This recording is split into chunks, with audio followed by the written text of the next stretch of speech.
जय श्री कृष्ण, जय बलदाव।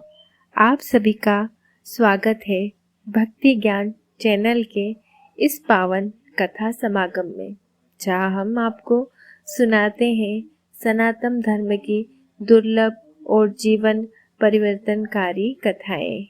आज हम सुनने जा रहे हैं भाद्रपद मास के कृष्ण पक्ष की षष्ठी तिथि पर मनाए जाने वाले हल षष्ठी व्रत की संपूर्ण और प्राचीन कथा, जिसे बलराम जयंती भी कहा जाता है।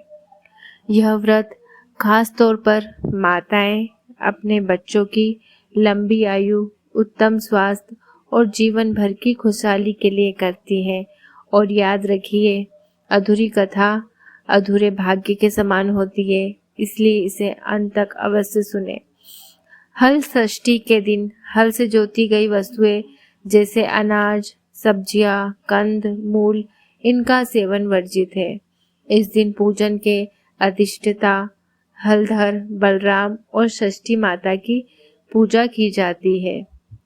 आइए अब हम कथा प्रारंभ करते हैं। बहुत समय पहले एक गांव में एक ग्वालिन रहती थी। वह गाय भैंस का दूध बेचकर अपना जीवन चलाती थी। एक दिन उसका प्रसव काल आ पहुंचा। दर्द असहनीय था, लेकिन उसके मन में दूध दही के बर्बाद होने का लोभ ज्यादा था। उसने सोचा, अगर बच्चा अभी जन्मा तो मैं दूध बेच नहीं पाऊंगी और सारा सामान खराब हो जाएगा। वह दर्द सहते हुए दूध दही के घड़े सिर पर रखकर गांव की ओर चल पड़ी। रास्ते में प्रसव पीड़ा इतनी बड़ी कि वह एक जरबेरी के नीचे बैठ गई और वहीं अपने बच्चे को जन्म दे दिया। बच्चे को झाड़ियों में छोड़कर वह गांव में दूध बेचने निकल गई। गांव पहुंचकर उसने एक और गलती की।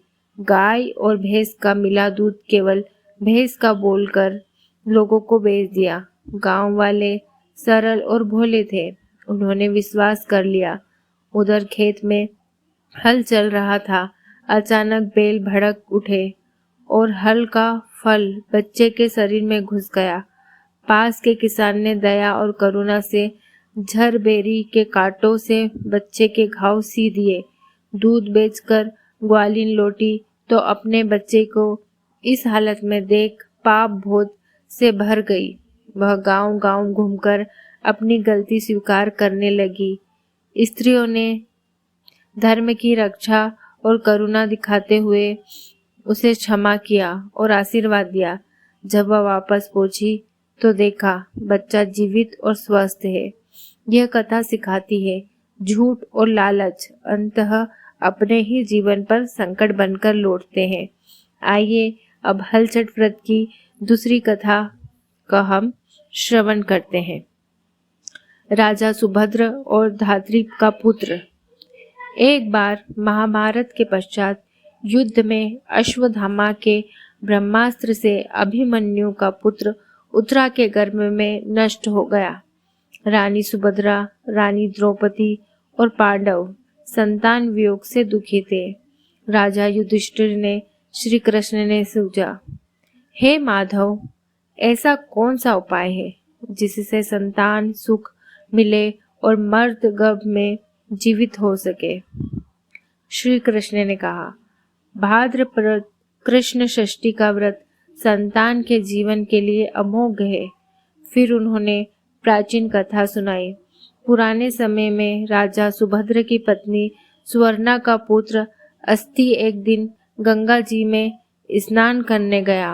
अचानक एक जलग्रह उसे खींच ले गया और वह डूब गया। दुख और क्रोध में रानी ने धात्री नौकरानी के पुत्र को अग्नि में डाल दिया। अपने पुत्र को खो चुकी धात्री वन में चली गई और व्रत पूर्वक भगवान शिव, पार्वती, कार्तिकेय और गणेश जी की पूजा करने लगी। वह केवल वायु और महुआ फल खाकर कई दिनों तक भक्ति में लीन रही।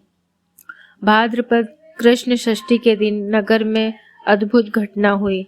धात्री का पुत्र अग्नि से जीवित बाहर आ गया। दुर्वासा ऋषि ने बताया, यह हल षष्ठी व्रत का प्रभाव है। यदि रानी सुरवाना भी यह व्रत करे तो उनका पुत्र भी जीवित हो जाएगा। राजा रानी ने भी व्रत किया और सचमुच उनका पुत्र लौट आया। अब हम जानेंगे इस व्रत की पूजा विधि। प्रातः स्नान कर संकल्प ले, दिन भर हल से जोती वस्तुओं का सेवन न करे, किसी जीव को हानि न पहुंचाए, चींटी तक को न कुचले। दोपहर में ढाक व कुशा के नीचे शिव पार्वती, कार्तिकेय और गणेश जी की प्रतिमा स्थापित कर पूजा करे। ब्राह्मणों को भोजन व दान दे। शाम को परिवार संग प्रसाद ग्रहण करे, विशेषकर दूध, दही, घी और मठा। और इस व्रत से क्या फल की और प्राप्ति होती है जानेंगे। इस व्रत से संतान दीर्घायु, स्वस्थ और सुखी होती है। राजा युधिष्ठिर ने यह व्रत करवाकर उत्तरा के गर्भ को सुरक्षित किया और महाराज परीक्षित का जन्म हुआ। कहते हैं जो यह व्रत करता है वह शिवलोक में पूजित होता है। यदि आपने यह कथा पूरी सुनी तो कमेंट में लिखे बलदाऊ जी की जय। और ऐसी ही दिव्य कथाओं के लिए भक्ति ज्ञान चैनल को सब्सक्राइब करें। हमारी प्रार्थना है बलराम जी और षष्ठी माता का आशीर्वाद आपके परिवार पर सदा बना रहे। जय श्री कृष्ण, जय बलराम।